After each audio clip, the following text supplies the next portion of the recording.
Oh, welcome back. Happy Easter, by the way. I got a special one for you guys today. With everything going on, if you know, you know. If you watch the last few videos, you know what's happening. And I'm not walking alone, so it will be what it is. But what's interesting is, when you think about DoorDash, the gig economy, we'll put Uber in there as well. People sue these companies. Some drivers have tried, I believe, to put civil lawsuits and class actions, but we signed TOS, so some would say we can't. Some would argue that we can. I'm not a lawyer to debate that or argue that. But it's hard to find lawyers that will take on those giants necessarily, right? For us, just drivers. But consumers, groups of individuals have sued DoorDash. And I want to ask you a question. If you, because most of you that are watching this, I'll start with you first. You DoorDash drivers, current, former, maybe even future, thinking about doing this app. If you could get DoorDash's attention and sue them in court for something, what would it be? Answer that right now. Drop a comment, hit a thumbs up, and subscribe right at this moment. I'll give you a minute.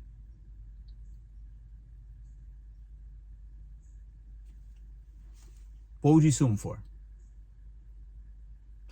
Would you sue them at all? Do you believe in that? Is that part of your makeup? Do you believe, well, I'm going to work this app. I don't like what they're doing, but I'm not going to sue them over it because I have the ability to not work the app. Maybe you fall under that line of thinking. I'll give you a few reasons why I've seen and what I've heard people say that we should get a class action lawsuit against them. DoorDash has been sued by states and cities, but it has to start with drivers, or maybe it starts with some kind of prosecutor or somebody out there that wants to get the attention of the company and wants to maybe even fight for us. We know that it was almost $17 million they had to pay out to drivers because of stolen tips. And some would say, well, DoorDash is paying that out because it's cheaper for them because they got so much money than for it to drag out and legal fees and courts and the public persona and all this and da-da-da. Let's just cut a check and be done with it. So what would you want your check to be made from if you could sue DoorDash? Is it tip transparency? If you're a consumer and you tip, DoorDash hides that sometimes, especially if the tip's really good. Is that fair to you? Is that against the law? I don't know. If you're a driver and you're having to play these games, they call you an independent contractor, but yet they don't show you the full picture, the full information, whether it's with tips, mileage, subtotals, item count, restaurant sometimes. Uber does the same thing. Uber hides tips. DoorDash hides tips. Both the companies manipulate in their own ways, but it sometimes can be hard to prove because of how the TOS is written. And you don't have to do this work. You come to it freely. You sign the TOS. Now, I'm not playing the side of the companies, but that's just the reality. We come to this work, we know what it is, and we do it. And sometimes we don't know, and that's why maybe you would say, I want to sue for that. I feel like they've cost me earnings. I feel like they've cost me stress. I feel like they've cost me privacy issues. If you could, once again, I'll give you another opportunity, get DoorDash and Uber's attention and sue them in hopes that something would change within the app or change within the community that you're working or living in, what would it be? And what do you think would be the top case against them that would garner the most attention and most money? And what would that price tag be? $1 million? 10, 100? How much is enough? How much is not enough? And do we as drivers have the power if we would unite together? Some would say, yeah. Others would say impossible. I will say there are groups of drivers that have gotten together.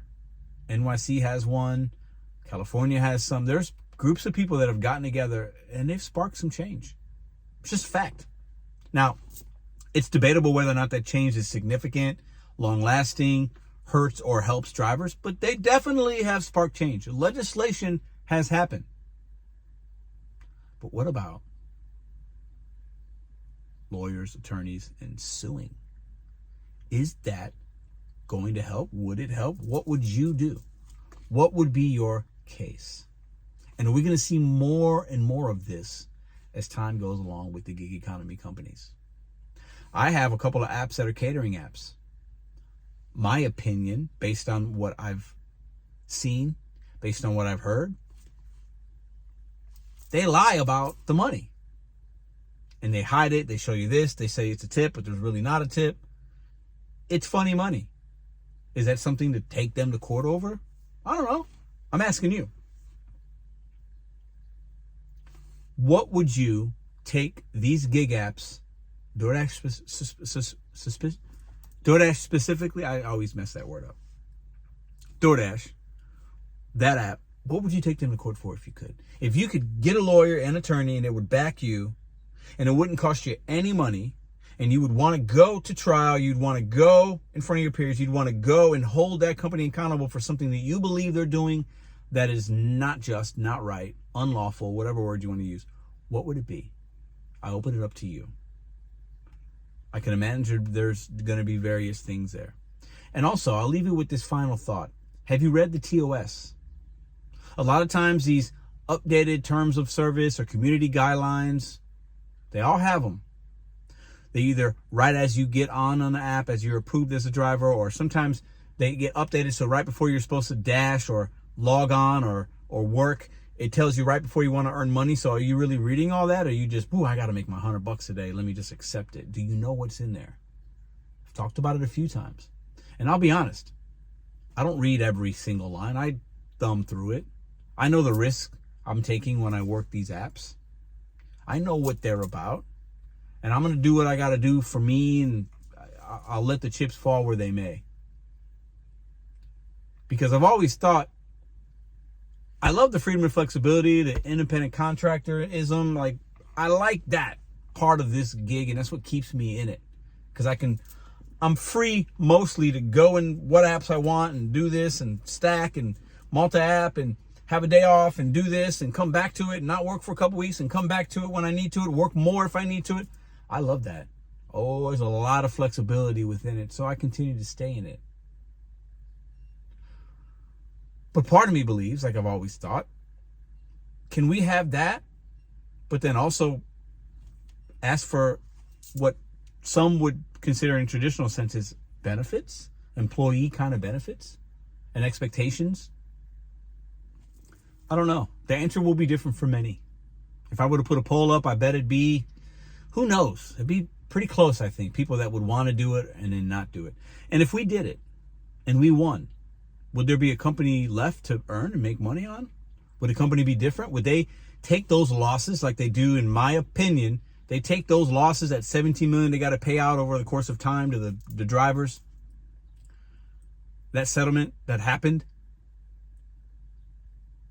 Most companies find out a way to get that money back. Lower base pay, higher increased prices, ways and new tier programs to make you work more. And the more you're working, the more they're making. The more orders you do, the more the company makes. Period. Over the course of time. When you got millions of drivers, they can easily figure out how to shave off 25 cents here, 5 cents here or there, millions of orders, and then there's their money back. So if we were to win, if people were to win these lawsuits, is there a short-term benefit? Yeah, I guess. If you were to sue and win $1 million, that's great for you, right? But then what's the long-term effect of it? I don't know. A lot more to come on a lot of other things as time reveals itself. But if you were going to sue DoorDash, Uber, or any of the companies in the gig economy, what would you sue them for and why? And what are your chances, you think, of winning that? Or would it just be a straight settlement and then a check would be written in your name?